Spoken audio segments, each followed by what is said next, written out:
Hey everybody, this is the introduction to Elizabethan drama. Um, Although, to be honest, Lear was written in 1605, or first performed in 1605, or very close to that date, which means that Elizabeth would no longer have been the Queen of England. James the First would.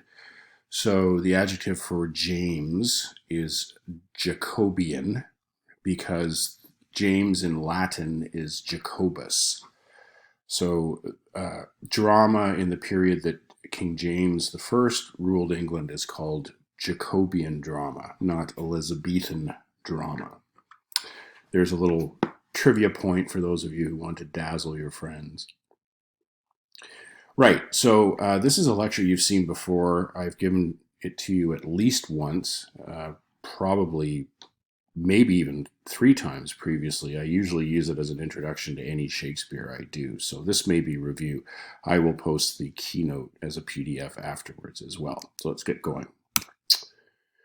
Right, so drama didn't really exist until some point in the Middle Ages. So Beowulf would have oral poetry recited, but there'd be no drama in the sense of a play with a script or different characters with rehearsed lines. That was a creation of the medieval church.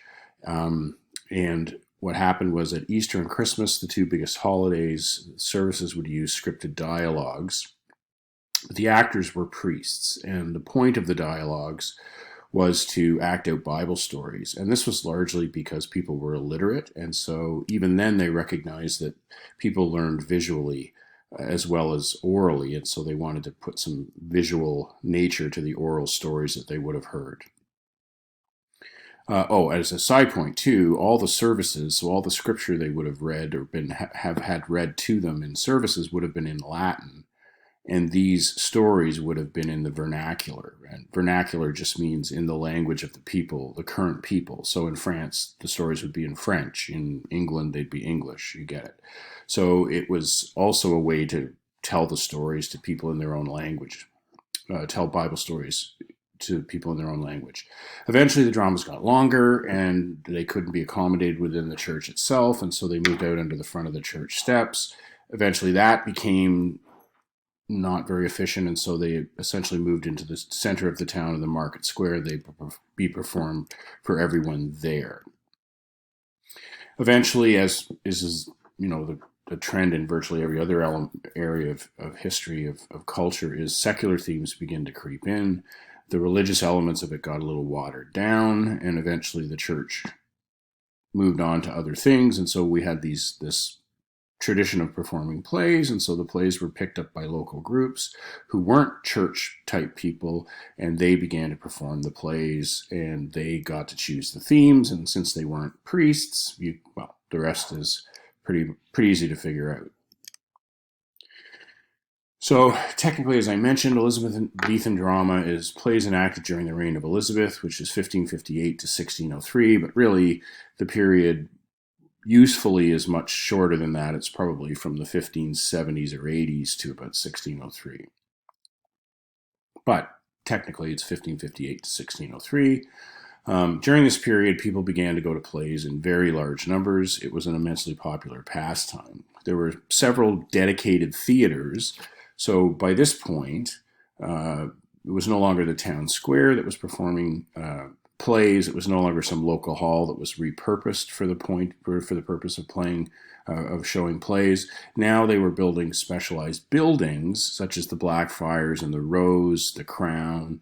There were a number of other ones that were designed specifically to be places where plays were performed. And of course, the most famous of this is the Globe Theatre, which is where Shakespeare's plays were performed. They weren't the only plays performed at the Globe, but they were the primary reason for the building of the Globe Theatre as a place to perform Shakespeare's plays. So during the period when Shakespeare was writing, there were several popular play topics. So people like to see histories, especially of England's kings and their exploits. They loved revenge dramas where somebody gets really good revenge on somebody else.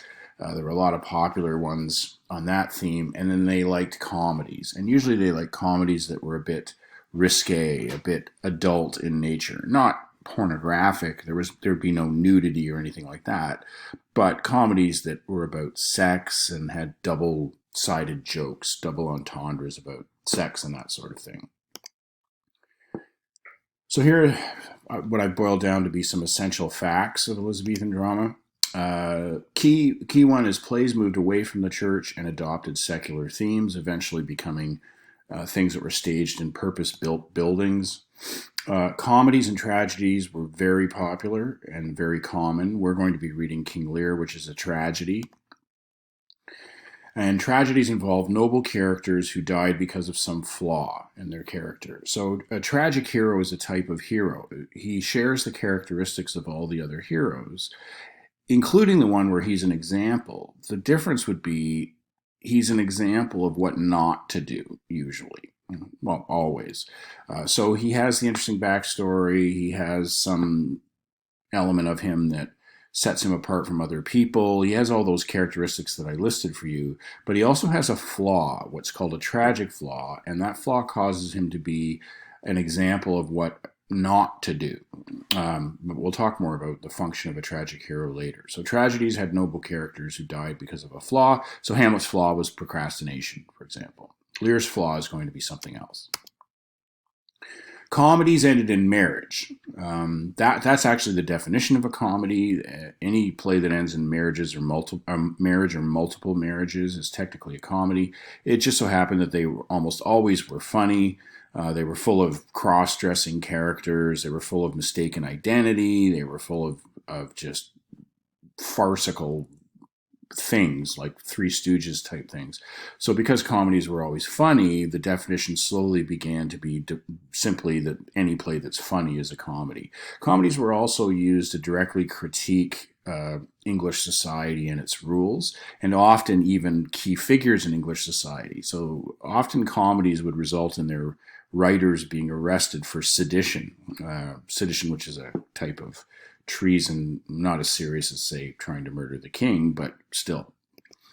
And then Elizabethan theater really went on to become the kind of basis of what we would call Western theater. So most plays you see are based on the idea of Elizabethan theater. The stage looks similar, the way the script is written is similar, that kind of thing. So Elizabethan theater became kind of the benchmark by which all other Western theater progressed, or from which all other Western theater progressed. So let's talk a little bit about Bill, the most influential and interesting writer probably anywhere ever for all time. So I think we should probably have a word or two about Bill. So he wrote 38 plays and over 150 poems.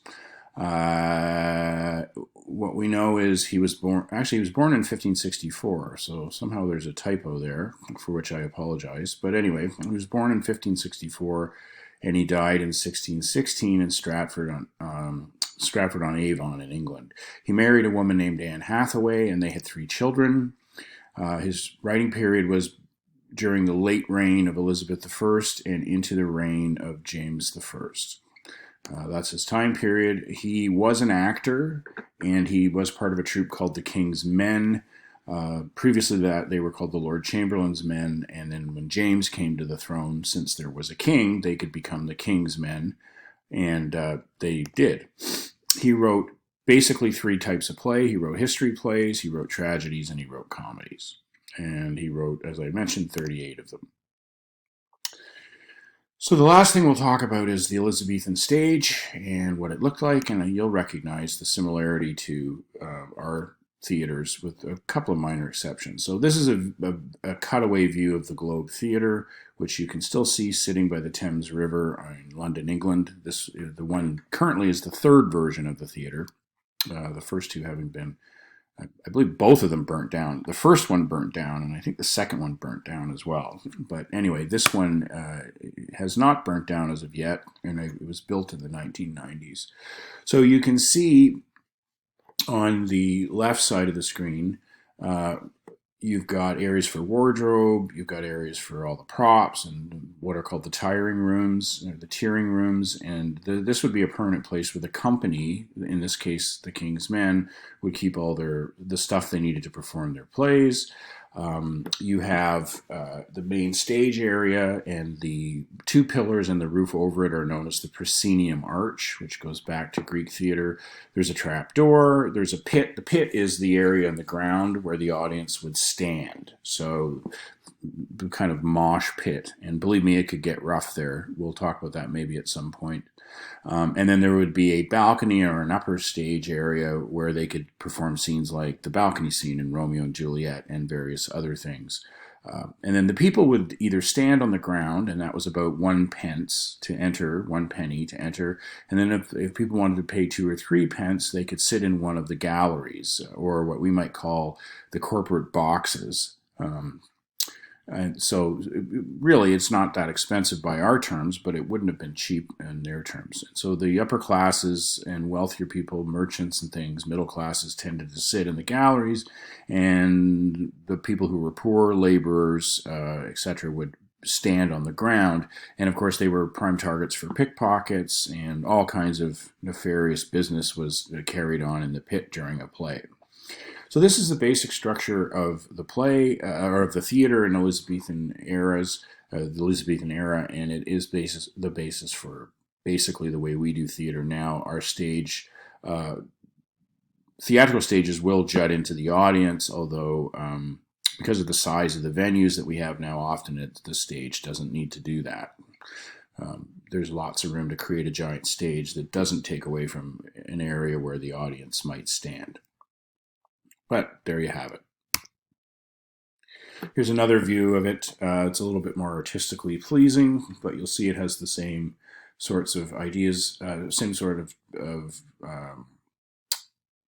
layout. It tells you some of the things about the construction of the theater, the size of the theater, the dimensions, that kind of thing.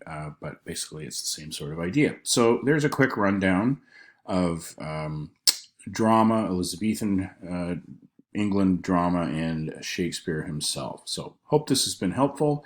We will hopefully, once we get back together again, fingers crossed, we'll talk about this in person. Have a great day.